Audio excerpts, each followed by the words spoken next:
Ladies and gentlemen, welcome back to the Crypto News Podcast. We are buzzing as always. And your boy is a little sick today, a little under the weather. It's definitely not a Jordan flu game podcast, but we are battling through.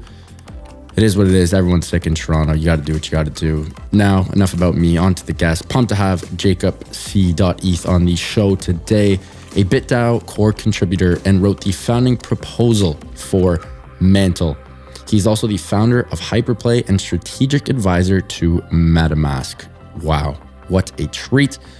He's also a lauded Web3 innovator and industry veteran, leading Mantle's prototype development, innovation, experimentation, and product growth strategy to truly propel Web3 scalability and enable a vast multitude of next generation dApp projects.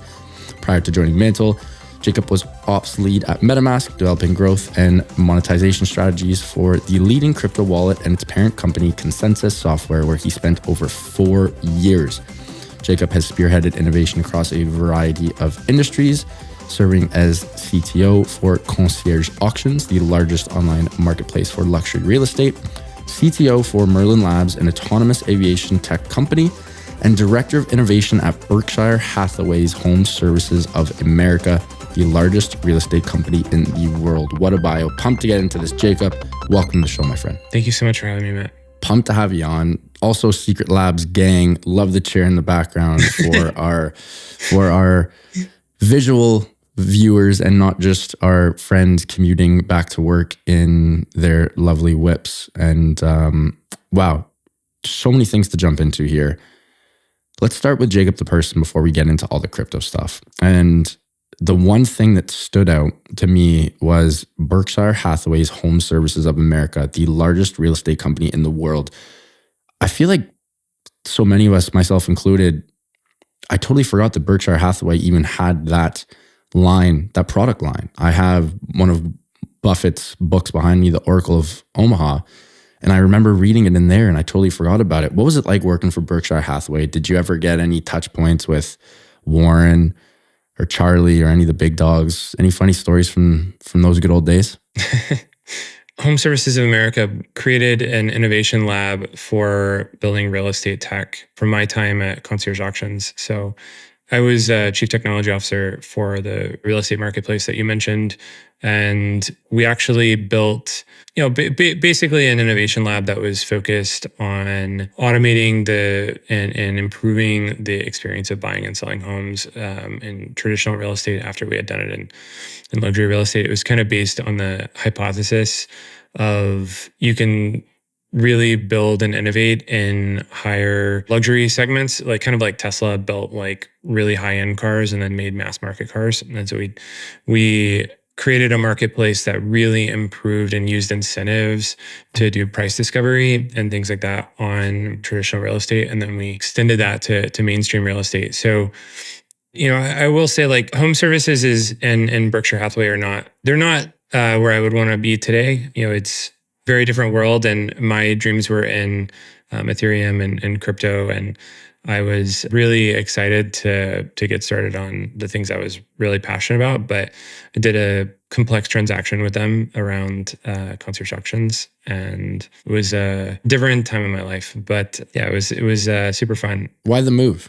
I always ask my guests this because I'm incredibly fortunate to have some very, very smart people on the show like yourself who had really good, not just paying jobs, but also fulfilling jobs, building really cool things to help a lot of people. And you are one of the people who were in that yacht and you decided to, leave that big old yacht and at the time jump in a little, kayak or tin boat. Why the move? So I was a super early Bitcoiner and had really deeply believed in Bitcoin, like going back to as an activist in college, and really got into Bitcoin in the very early days as a decentralized payment system that would be an answer to what the 2008 bailouts and those sort of things that were happening. And I was really inspired by that vision, but I never really thought of it as something I could work in and a career that I could have. And it was like an interest to me.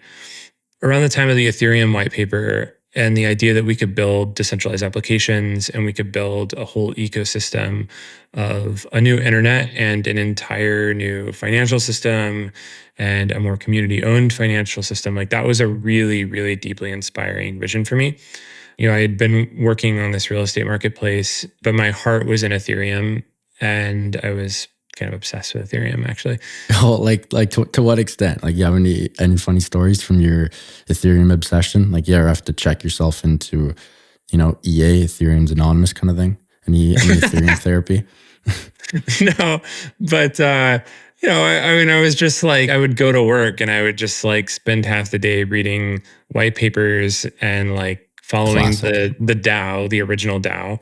And like I Love that. sold all my BTC 1 week before the DAO hack, and then like almost had a heart attack during the DAO hack because I thought like Ethereum was going to collapse.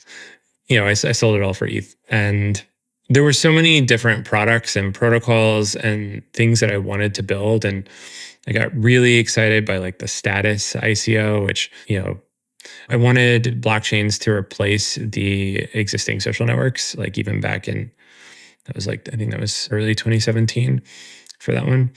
And just the vision of community-owned protocols for the core infrastructure of the internet really kind of took me back to the early days of the internet that I was really inspired by. Growing up like in high school, like I was really involved in the BitTorrent community and worked on one of the earliest BitTorrent trackers. I thought that the internet should make society more free, and it should make society more owned by the people who contribute to the protocols, not by like 5 monopolies that own and run our lives. And, when I got older, the internet became something that I had a hard time imagining, like this was what we created. And, Ethereum brought back the early radicalism of the internet. And that was really, really exciting for me. And I saw things through, and then came and did the thing that I really wanted to do, which was work on Ethereum. And I joined ConsenSys. I worked on one of the earliest grant funding DAOs in the Ethereum ecosystem, and then joined MetaMask.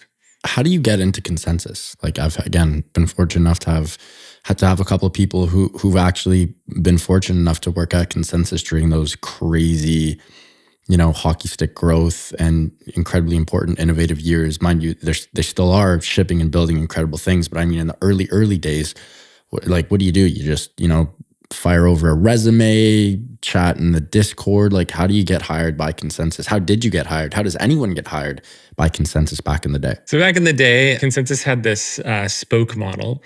So there was 80, 100 something products that were being incubated at ConsenSys.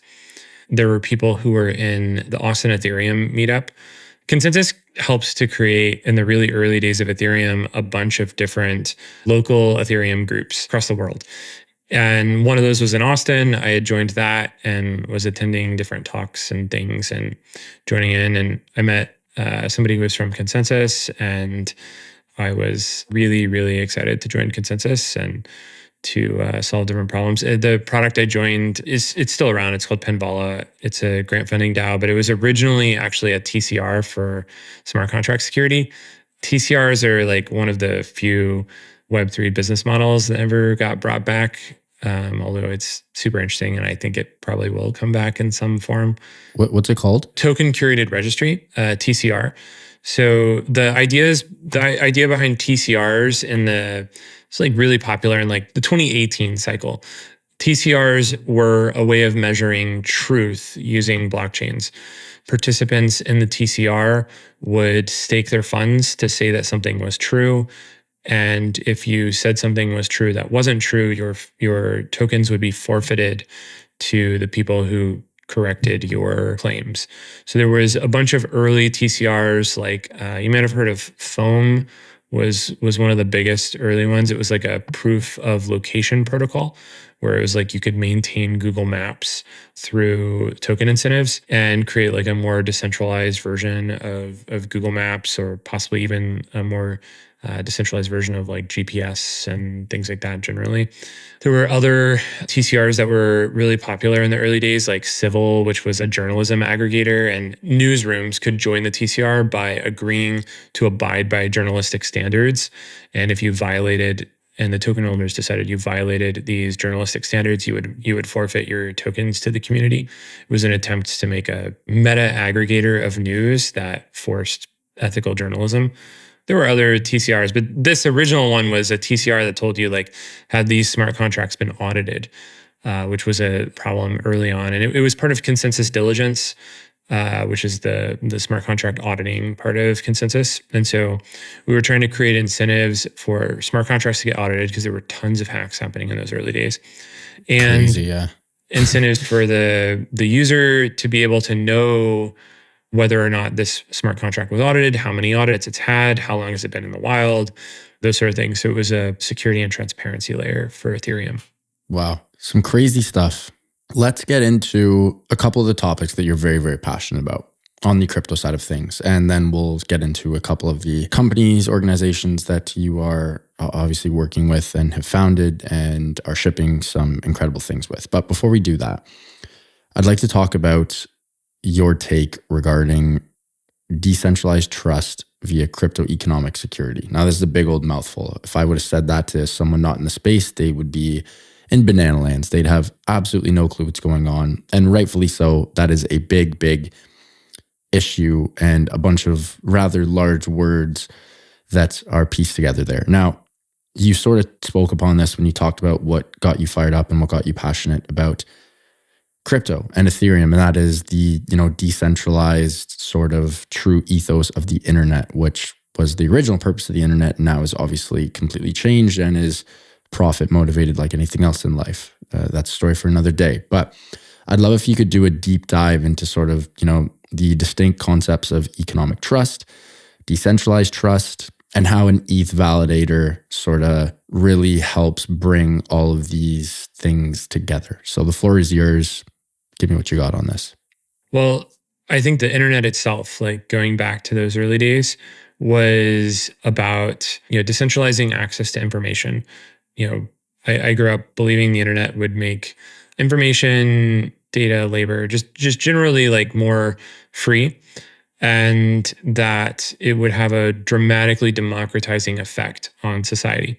What we actually got was, Amazon, Apple, Google, and Facebook, basically came to monopolize that information. There was no native business model for the internet at the time. And so you could make things like YouTube, you could make things like Facebook, but it wasn't really clear how to monetize those products. And so the business model became advertising, and then you needed to grow the amount of time and attention that people would spend in these apps.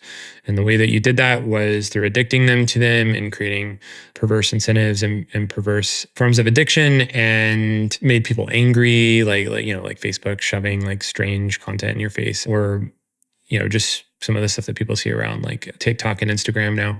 But the early internet, like the vision for it, required there to be decentralized trust and credibly neutral, like the early Ethereum values, credibly neutral, decentralized, a range of different values that, people should watch the early talks by Andreas Antonopoulos, who was a big influence on me. And, like Ethereum validators were not on-chain plutocratic governance. The proof of stake model, not the delegated proof of stake model, was about being a validator to prove truth and to create credibly neutral trust. And then on top of that, we could build a layer of decentralized applications that had all kinds of different purposes, but with this base layer, this trust layer that ensures the integrity of the information and the data upon which we're building. And with a transactional layer, we could suddenly start building dApps that were based on just basic commerce. Like you could monetize things in completely different ways than, advertising. And, I still think we're in the early days of that, but we will get to a place where probably most people have wallets and can do microtransactions. And that vision ultimately allows people to have much more ethical business models where you are not the product, you are a customer of platforms, and the platforms themselves are community-owned protocols upon which we're all contributors. Well said. I think the whole contributor thing is something that, besides crypto, is very undervalued and overpromised. Like when you think of contributors, I feel like one of the first things you think about is people getting very small pieces of the pie. And now you're looking at the companies that you talked about, TikToks, the YouTubes, the Twitters, who now it's like, okay, if you are a contributor and you contribute to that platform by bringing in eyeballs and impressions, we're going to give you a kickback. But at the end of the day, I feel like there's usually a lot more than just the sort of the financial incentive.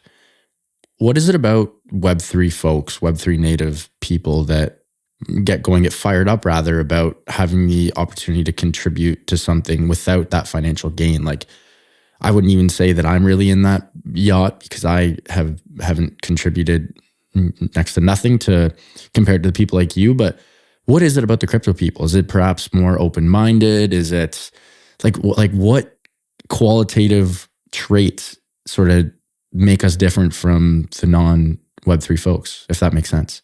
Yeah, I think this ecosystem seems to draw some of the best people and some of the worst people. Very true. Like it brings people who want to build and innovators and people who want things to be more community owned and those sort of things. It also drives a lot of cash grabs and things I'm not proud of about our ecosystem. But generally, I think that the overall trend of these products is not the monopolization of these protocols. It's that these protocols become more decentralized and community owned over time because of how they're crafted and because of how the economic incentives work. So the story of Uniswap, for example, the whole saga between SushiSwap and Uniswap, the incentives actually encouraged Uniswap to become a more decentralized protocol and to distribute governance tokens to its community, to people who had used it. I mean, there's all kinds of Sybil attack problems, and now a bunch of small VC farms trying to farm the rewards of every protocol, and that's something that we need to solve through reputation. It's actually one of the products that's being built in Game 7, which is a part of the BitDAO ecosystem, is called Summon. It's a reputation protocol that makes it so that it's not just tokens that govern protocols, but those tokens are multiplied by your reputation. So are you an open source contributor? Are you using these products like in a gaming context? Are you playing games? Are you completing quests? Are you joining the community, being part of governing the community? Interesting. And then based on those, you multiply the votes so that if financial speculators' tokens are worth less than the people who are actually contributing and building. Yeah. Interesting. I love that. But on the flip side, that's also like, I'm all for this, but that also has a very minuscule injection of like the Chinese credit score system to it. I know they're completely different things. I just mean like how it's really, you're being judged on your social capital, which is interesting. And in this case, I'm all for it, but yeah. I think the difference is that these are communities and reputation that you choose to join as opposed to something being forced on you by the state. Exactly. Voluntary and non-voluntary. Well said. Very true there. Jacob, you're on a roll, but we got to take a quick break and give a huge shout out to our sponsor of the show, Prime XBT. And when we get back, we are going to talk about account abstraction. Huge article that came out recently from the team at MetaMask. I honestly wasn't even too sure about what this was until I read it. And Jacob is a absolute chiseled vet when it comes to this, and he's going to give us the deep dive. But before then, huge shout out to Prime XBT, our sponsors of the show, longtime sponsors of the show at Crypto News. We love these guys. They offer a robust trading system for both beginners and professional traders. Doesn't matter if you're a rookie or a vet, you can easily design and customize your layouts and widgets to best fit your trading style. Prime XBT is also offering a massive promo for listeners of the Crypto News pod. After making your first deposit, 50%, that is 50% of that first deposit will be credited to your account as a bonus that can be used as additional collateral to open positions. The promo code is CryptoNews50. To take advantage of this offer, you need to put in CryptoNews50, all one word, to receive 50% of your deposit credited to your trading account. And now back to the show with Jacob. Let's jump right into account abstraction. Again, until I was prepping for the show, until I read the article from MetaMask, which I believe you very well may have co-authored or authored in general, but nonetheless, walk me through account abstraction and why it's such a true game changer for Web3 user experience. And what does this mean? Why does it matter? Walk me through it all. Well, I can't take credit for MetaMask's account abstraction work these days, but they are doing some really interesting things with delegatable. They're also building some 4337 type features that are super interesting. So account abstraction is the opportunity for a lot of different things that people are super interested in. The ability to be able to associate like today we can have contract accounts. Those contract accounts are able to do things like meta transactions that an externally owned account can't do. For example, I'm onboarding into Web3 for the first time. Maybe the developer of a product or a platform wants to pay for my first transactions to help me onboard. Or you're my friend, Matt. I want you to come try Web3. I want to pay your first 5 transactions because we're friends and I want you to experience this.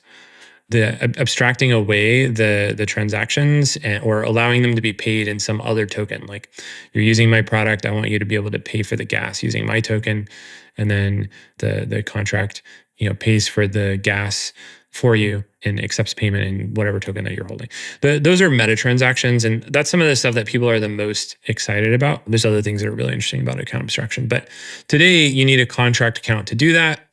And that contract account has a lot of friction to set it up. I think many people maybe overestimate how much account abstraction will reduce some of the friction of creating a contract account, but that's for another time. But these account abstraction accounts can also be associated with other platforms. And so maybe you onboard into a wallet in one product and then associate it with an interoperable wallet at a later date. The portability of the wallets is super important. I am personally a big proponent of both EIP 4337 and EIP 3074. EIP 3074 brings contract account capabilities to users' existing externally owned accounts, which is really important because we already have hundreds of millions of people who've onboarded into Web3. And those people are still going to have those wallets, even in a world where account abstraction wallets are available. And also, account abstraction or contract accounts, they exist per chain. You won't have necessarily the same account on every chain like people are used to with EOAs. So I think it's really important that we enable meta transactions and contract capabilities for users' existing wallets. And that can actually make it easier for users with existing wallets to use meta transactions to upgrade to account abstraction wallets. I know sometimes people in the Ethereum ecosystem take like an either or kind of political approach to supporting EOAs or account abstraction. And I think we really need to just innovate across the board and support all of these innovations. And one of the things that I've really wanted to bring to the Mantle ecosystem is support for both, and to really do everything that we can to improve the user experience of people onboarding into decentralized protocols. Love that. You're also huge on partnership-driven approaches to building robust infrastructure. And there's a lot of people who are in the same yacht as you, but pretty much, if I understand correctly, that you guys are huge on an orthogonal partnership-driven approach to building this massive infrastructure layer, which is key to sort of innovation. Without us scratching each other's backs, innovation will slow or wouldn't be as quick as if back scratching was present all around. I'd love if you can just take a deep dive into this and maybe provide some examples of how this creates a vibrant builder ecosystem. Yeah, so the BitDAO model of building was really different than the traditional product model. Like most people are familiar with, make a startup, go to VCs, raise money, get product market fit. It's a tried and true formula. The early BitDAO ecosystem was especially putting emphasis on this fractal DAO approach, and all of the different products and projects that we created were co-created with other external entities. And this is true of both Mantle, but it's also true of the things we did historically. So Game 7 was a DAO that was co-created between BitDAO and Forte. And then inside of Game 7, we developed a product I'm the founder of, which is Hyperplay, which is a Web3 native game launcher. We co-created that in partnership with MetaMask and really collaborated with another external entity called the Heroic Games Launcher, which is a Web2 open source game launcher. And this approach of, and by the way, Hyperplay and Heroic are really deeply aligned. But this approach of building things with external partners and kind of building a fractal of community-owned contributor and developer-driven products was a really different model than the traditional model. And Mantle, for example, has been a layer 2 that's really focused on building with a range of other ecosystem partners. Some of the different existing layer 2 protocols are providing roll-up solutions in deep collaboration with the Mantle team. We're also working with EigenLayer and specifically EigenDA. We should have a whole conversation on EigenLayer. I'll share my passion for it. But we'll save that for another pod because that I feel like that could be a whole one themselves. Yeah, I imagine you're super familiar with it. And then we also worked with the Specular team, who really innovated in the fraud-proof space for roll-ups. So we really worked on making this a more partner-driven layer 2 approach that was taking the best innovations that were happening in the ecosystem and making it a more community-driven approach to a layer 2. I love that. We are getting a little tight for time here. A couple more questions, and then we will somewhat wrap it up. Another thing, again, still going on the whole ETH-ish theme of the pod. And again, you have tons of knowledge. We're going to have you on for round 2 so we can, because again, we're really just scratching the surface here. But restaking innovation and why Ether selling pressure will be limited, and restaking protocols like EigenLayer will emerge victorious post Shapella. This is for all of the, not price speculators per se, but for the listeners who do fancy any type of price related alpha. This next little bit will be for you. And again, really just discuss why ETH selling pressure will be limited and restaking protocols like EigenLayer will emerge victorious post Shapella upgrade. Yeah, well, I don't give people investment advice, but Jacob is not a financial advisor. It's it's in the show notes. It's said right now. So TLDR. And I don't own an ownership stake in EigenLayer, I should say. But the core idea behind EigenLayer is that we can extend the security of Ethereum to external protocols. So we can build things which are off-chain and still use Ethereum to provide trust to those protocols. The first thing, and for Mantle, like what the Mantle team and EigenLayer team are doing together is collaborating around EigenDA, which is Eigen Data Availability. So there's 2 important innovations here. One is the security for an external protocol, and then one is that external protocol and how it reduces the gas fees of layer 2s. Many people are familiar with optimistic rollups. Optimistic rollups use a second layer for executing the transaction, but then they do settlement and data on the Ethereum L1 in the traditional L2 model. In this model, the Ethereum L1 is storing the data of the layer 2. It's storing or it's completing the settlement of the layer 2. But if you break down a layer 2's transaction, typically about 80% of the gas fees are associated with writing the data on the call data on the Ethereum L1. And that is both very expensive because Ethereum wasn't ever meant to be a data storage protocol. Maybe not the most efficient way to do things. So EigenDA is a separate data availability layer that is a high performance data layer capable of high throughput bandwidth and data sharing and things like that, that still uses Ethereum's security model for storing that data, or very similar to the Ethereum security model, I should say. Doing this allows us to dramatically reduce the gas fees of L2s while still maintaining the security of Ethereum. in Mantle, we partnered with the EigenLayer team to do that. The way that it works at EigenLayer is if you run a validator, you receive a liquid staking token, typically from Lido, Coinbase, Rocket Pool, and you can restake your liquid staking token on your validator and also provide functionality to an additional protocol. So if you run an Ethereum node, you can also run an EigenDA node.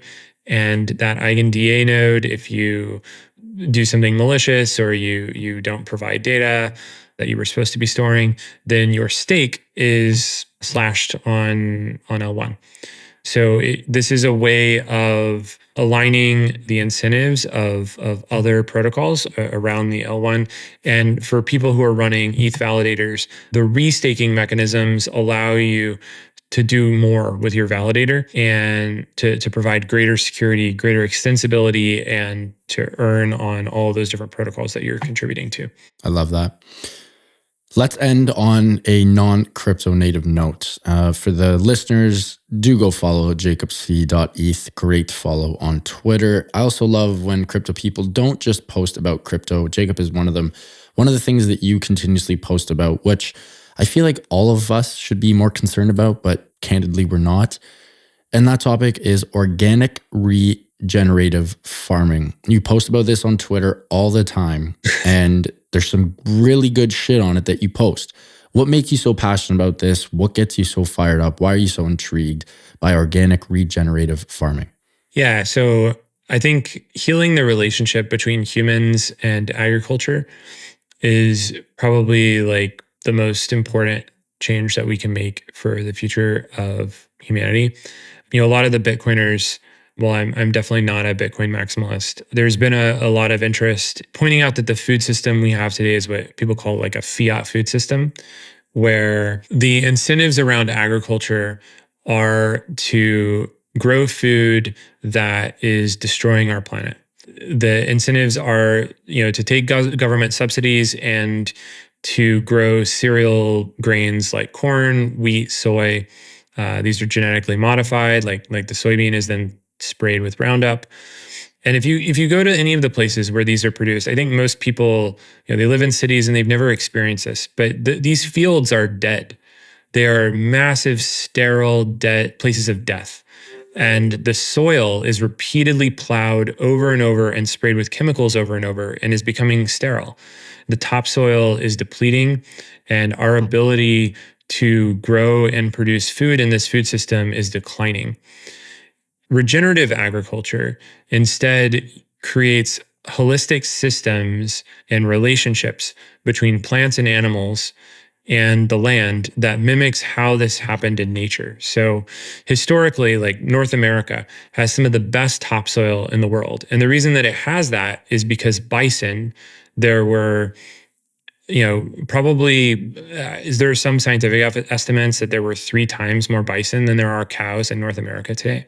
And these bison were massive roaming herds that tore up the land, that added manure, and that created a fermentation process that created all of that rich topsoil that we are extracting and depleting today. So cool. And so regenerative agriculture is like, let's take ruminant animals like cows, sheep, bison, and let's move them like they were being herded by predators in the past. And let's start that fermentation process back, regenerate the soil. And actually, the regenerative agriculture process pulls more carbon out of the atmosphere into the soil than it emits. So it's actually a carbon negative form of farming. People can actually, there were scientific studies that were done on White Oak Pastures, which is a regenerative agriculture farm in Georgia. That farm produces grass-fed, grass-finished beef, lamb, pasture-raised pork, duck, chickens, and they have tons of animals, rabbits, and these animals live in a holistic relationship with the land, and that farm sequesters more carbon than it produces. And interestingly enough, regenerative farms can actually increase the density of animals because you're regenerating the soil, so you're not depleting and killing the soil. Like if you just take a plot of land and you just put cows on it and you just leave it there, they'll eventually overgraze it and kill the land. If instead we move animals in ways that simulate nature, we can really regenerate that land. And then even people can buy like dead patches of land and do this in a way where they regenerate the land and the land becomes lush and beautiful. And there's plant and animal life and wildlife that wasn't there before. So cool. And so I'm really passionate about those things. There's a really great, and I've been a contributor to it, Regen Network. It's called Regen Network? Yeah, it's a protocol that does verified outcomes. It does verified environmental outcomes, and people can like buy carbon credits and things like that to help fund regenerative farms, or people that are helping forests or helping aquatic wildlife, all kinds of things like that. If people are really interested in this, I would encourage people to try out like Eat Wild. It's a platform where you can find local farms that raise animals in regenerative ways, or really start to learn and understand the soil and the environment and how all these things are related. I think that we need to fix not only the financial system, but we have to fix our relationship with nature. And all of those things are really deeply connected, and blockchains are about restoring the fundamentals of life, and that kind of a transition I'm really excited about, and I think it's the most important thing we can do to further the future of the planet. I love that. Great concluding note there. Jacob, this was a treat. You taught me a ton, and I'm sure our listeners also learned a ton here as well. Before you go, can you please let our listeners know where they can find you and all of your ventures, Mantle, Game7, Hyperplay, MetaMask, and everything else that you have your feet into at the moment? Of course. So I'm on Twitter. I'm Jacobc_eth. You can also check out Mantle at mantle.xyz. You can check out Hyperplay at hyperplay.xyz. I'm super excited to talk. Feel free to reach out. Hit him up anytime. Jacob, thank you so much. We definitely 100% need to do a round 2 as we barely scratched the surface. Folks, keep an eye out for that over the next couple months as we will have Jacob C on for round 2. Until then, thank you again, mates. Wishing you and your ventures all the best, and we will keep in touch. Thank you so much, Matt. Folks, what an episode with Jacobc.eth, dropping knowledge bombs left, right, and center. Anything innovation, infrastructure, ecosystem, security, decentralized. He was on fire about it. And I loved the ending with some very important organic regenerative farming as well. If you guys enjoyed this one, I hope you did. Please do subscribe. It would mean the world to my team and I. Speaking to the team, love you guys. Thank you so much for everything. You are truly the best. Eustace, my amazing sound editor, appreciate you. And to the listeners, love you guys. Thank you so much for everything. Keep on growing those bags and keep on staying healthy, wealthy, and happy. Bye for now, and we'll talk soon.